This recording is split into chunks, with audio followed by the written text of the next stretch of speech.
playoff period, that's right, over in League Two, of course, as Swindon Town are your new leaders over in English's fourth tier. But will they be there after this weekend's action? We're going to get into that and much more next. That's right, folks, back once again with another video. Today we're looking at League Two action. Of course, the international break is done and dusted, and we're back full steam ahead. Well, we'll talk all about that in a second. If you're new, where you been, smash your subscribe. You want some short for Blackburn Rovers, League Two related, whoa, football related. We're all here under one roof. That's right, Swindon Town, top of the pops right here, right now, with Walsall in good company, but who, of course, will join them in those automatic spots at the end of this weekend's action. We'll showcase you all that in a second in what is an absolute bonkers League Two situation. We'll get into all of it in a minute. Big shout out to members and the patrons, you know who you are. But let's get into it then, shall we? And look at this new style away once again as we look forward to League Two returning, and a quick recap of the league table and, of course, the games that did take place this past weekend. As you can see there, Stanley 3-1 winners over Bristol Rovers. Of course, yeah, I didn't get my predictions in on time. It was just a helter-skelter week, but we're back here now. We're going to go for broke. Bromley with a 2-1 win over Barrow, big win for them. Cambridge with a draw against Barnet. Fleetwood Town and Swindon did lock horns, all square there. Chesterfield are in this. They're in the discussion. They could be top this week, starting there, of course, in 6th place. 1-0 winners for them. Meanwhile, MK Dons with a 2-0 over Salford. Notts County drew with Harrogate, as did Oldham and Crewe. Shrewsbury with a cheeky 1-0 win over Newport County. And also Tranmere Rovers coming out on top with 3 points against Cheltenham Town. Walsall losing to Colchester, and Gillingham and Crawley 2-2 in the end. And as you see on the left-hand side, the table shows Swindon Town top of the pops there. Walsall in second. MK Dons in third. And then, of course, the playoffs have Notts County, Bromley are up there. Chesterfield and Gillingham. Going down, it's Newport, it's Cheltenham. But honestly, Newport do look toast right now, but the rest, still anyone's guess as who's going down and anyone's guess as who's going up at this moment, with, 5 points separating 10th and top. So that is that. Of course, Prediction League is going. There is a link down below. I don't have a slide ready for you, and I'm not giving you an update right now because I've just got back. We're going to go into the next round of games, and these are those. And of course, if you caught one of my last prediction videos, we did a little bit differently. It's all about gut instinct here. I do have the stats in front of me. Not going to really deep dive into those too much. I'm just going to go with my gut. So, yeah, we'll go to Gillingham up against Barnet. Of course, Gillingham are in 7th, coming into this without a win, though, in the last 6. Up against the Barnet side and Dean Brennan, they're 11th with 23 points. Again, not the most best of form right now. 42% form compared to that of Gillingham. Again, both sides are looking for a win. Just one win in 6 between, but out of both cases there. Gillingham, of course, at home, should get a result here. I'm going to back the Gills, despite being a bit of a really bad bit of form. I'm going to give them the win here, just the 1-0 win, which, of course, that win could actually propel them from 7th up to into the top 3, which, of course, is where they think they belong. Let's go to Harrogate Town as they take on Walsall. Harrogate down there into 22nd spot with just 15 points compared to Walsall, who are second with 29 points under Matt Sadler. Got it wrong last time around. Last season was in these automatic spots for a good part of the season. Couldn't get it right. Still thereabouts today, and I do think they're going to get there in the end. But it's a tricky game away to Harrogate, who come into this without a win in the last 2. As for Walsall, just 1 defeat in the last 4. That 1 defeat was last time. They should bounce back here. Matt Sadler is flying high, and of course pressure should be off with this one. I do think they'll get the result. 2-1 winners for Walsall. In the end, let's go to Barrow then. Of course, I just don't know how to rate Barrow right now. They're 17th right now under Andrew Wing, just losing last time around. But prior to that, unbeaten in a good 5 games there. Cambridge as well under Neil Harris. They're 12th with 22 points. Just 4 points separate these two sides in the middle of the pack. But they're also unbeaten in the last 4. Does smell like a draw between these two sides. And the last time they played at Barrow, resulting in a 2-0 win for Cambridge back in February 2021. Smells like a draw. Going to give it the draw. 1-1 in the end at Barrow. Let's go to Bromley, who are flying high right now under Andy Woodman. They're 5th in the table, and they're coming into this on 50% form, which means they've won 3 and they've lost 3 out of the last 6. Salford are 9th, despite 9th. They're unbeaten. Well, actually, just lost once in the last 6 matches. And of course, they did come into it on the back of a defeat. Prior to that, they're unbeaten in a good 5 games there. So at 9th place. Because it just shows you how tight this table is, as you can see from the graphic on the left-hand side. Salford into 9th for win. They could actually go into 2nd place here if everything goes their way. Bromley cooking as well. Top of the pops they could be if they get the result. Goal differences in their favour. It's another tight one, but I'm going to go with a 2-0 win for Salford, who have a better form over the last 6 compared to that of Bromley. when you look at the bigger picture here. Meanwhile, Cheltenham Town under Bristol Rovers, 2 sides at the bottom end of the table there.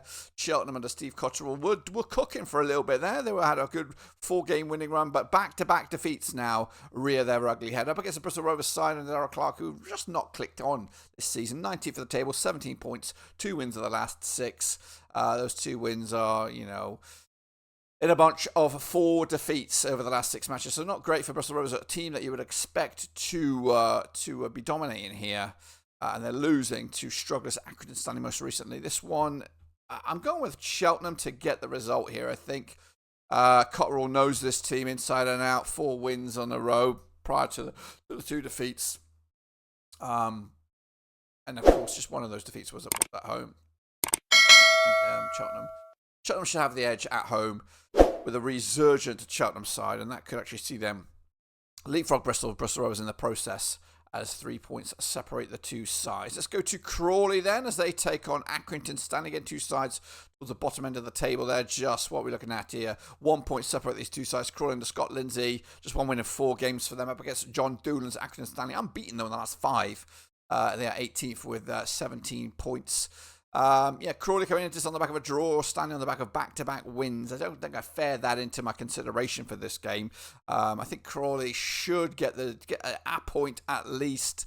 I think Stanley are worth something out of this game. Going for a draw, of course. With the bookies, they're also backing Crawley. So we'll see who's right, Crawley, or Stanley come kick off on this game. Let's go to Crewe then as they check out Chesterfield, a bit of a northwest crunch clash over at Grimsby Road. Lee Bell's Crewe are 8th, 26 points. Paul Cook's Chesterfield are on 6th with 27 points. Just 1 point separate the 2 sides. Crewe losing just the once in the last 5. Chesterfield losing once in the last 6. They've drawn a bunch though. They've drawn 3 of the last 6 have Chesterfield. And difficult game this one. Northwest vibe about it. Does smell like it's a tight old game. Chesterfield have just got to get it this time. I think they've got to either make a deep run into those playoffs, make it to the final, or at least challenge for those automatic spots. Crewe, of course, are a bit of an unknown entity, really. They flirted with it a couple of seasons back. Not too sure. But for this was a tight one. I'm going to go with a Crewe victory, though, to nick it. They are unbeaten the last 3, so we'll fancy them to get another one at Chesterfield. Let's go Fleetwood Town then, shall we? As up against Shrewsbury, Pete Wild's Fleetwood, 13th for the table, just 1 defeat in the last 6. Up against Shrewsbury and Macalapton, they are 21st right now, 16 points for them. Just 1 win in 3 though. A good bit of form though, extended form if you look at it over the last 6 for Shrewsbury. As for Fleetwood, they're coming into haven't lost any of the last 9 home matches, so that's going to be a major factor for this game. Not even looking at the bookies, that's up to you guys to do just that. I'm going to go, this is a tight one, coin flip of course, going to go with Fleetwood at home. Pete Wild's got them working to a point, and right now, I'd still say they're a contender for those playoffs, because a win from 13th place could see them jumping up as high as 7th, if not, 7th, if everything goes their way. Notts County, though, they're still cooking and could go top of the pops here with a win up against the Colchester side, who are on the outside here. This is where the pack sort of breaks up. 14th place. They need a win to really realistically get themselves back into consideration for those playoffs.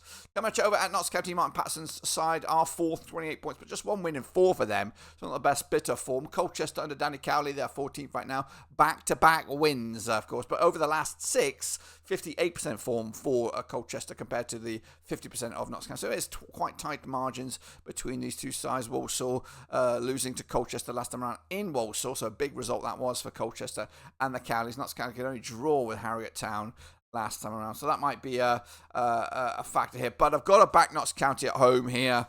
I made my predictions realistically off the back of my gut instinct. Didn't realise Colchester's current form right now. So I'm going to go with a 2-1 win Notts County. And again, that win could see them go top of the bloody pops. Meanwhile, Oldham against Newport County. Oldham's first season back in the EFL is doing all right. I think they're going steady Eddie right now. They do need a couple more wins to really realistically push them into that next bracket. Of course, taking on Newport County, who are bottom of the pile and are in serious trouble. And I do believe they don't have a manager at this moment. Oldham, though, under Mickey Mellon, they sit 15th right now, 20 points for them. Just 1 defeat in the last 5 up against Newport County, who've lost 3 on their bounce. And again, searching for a new manager. They look lost at sea right now. Oldham, though, on the back of that draw against Crewe, I still think they'll get the result here. Just a 1-0 win. Not much in it, though, but enough to Massive 3 points. Then we go Swindon against Grimsby. Well, it is the Ian Holloway derby. That's right. Come at you over at Swindon. Holloway's boys are top of the pops. 30 points for them. Just one defeat in the last 6. They're unbeaten in the last 4. Up against Grimsby. David Artell just one defeat in the last 4 themselves. Recent record goes in favour of Swindon. Back-to-back wins against Grimsby. They're coming into on the back of a draw. As for Grimsby, losing to Chesterfield at home last time around. Got to back Swindon Town, I feel. They're cooking right now, and it could be on a return to League One. And then we wrap it up with a trip to Tranmere Rovers as they take on MK Dons. I don't know why I went all Geordie, but anyway, Tranmere and Andrew Crosby coming into on back-to-back wins, sitting 16th right now up against MK Dons in Pool 1, who are third. They're in the automatics. They're on 58% for winning 3 of the last 6. So they are cooking right now. Of course, they've got the right man. I think probably the best manager in this league is Paul Warne. And I do think they'll get it right on the night. I'm going to go with the 2-1 win. MK Dons, that's right. And if I'm right, guys, the table will update itself to look like this. As you see, pretty much the top 4 as you were. Newport County remain bottom of the pile there. Of course, a bit of a shake-up in the table with Bromley dropping out of the playoffs, Salford moving in. And, of course, it tightens up a little bit. Or we lose a few in that race for the playoffs. But, of course, it is still wide open. Anyone's guess as, of course, who's going up, who's going down. But that is it, guys. Make sure you subscribe. Smash the like wherever you are in the world. Of course, we'll be back for the next round of games. Pretty much quick fire, I think, between now and Christmas. Until then, we're done.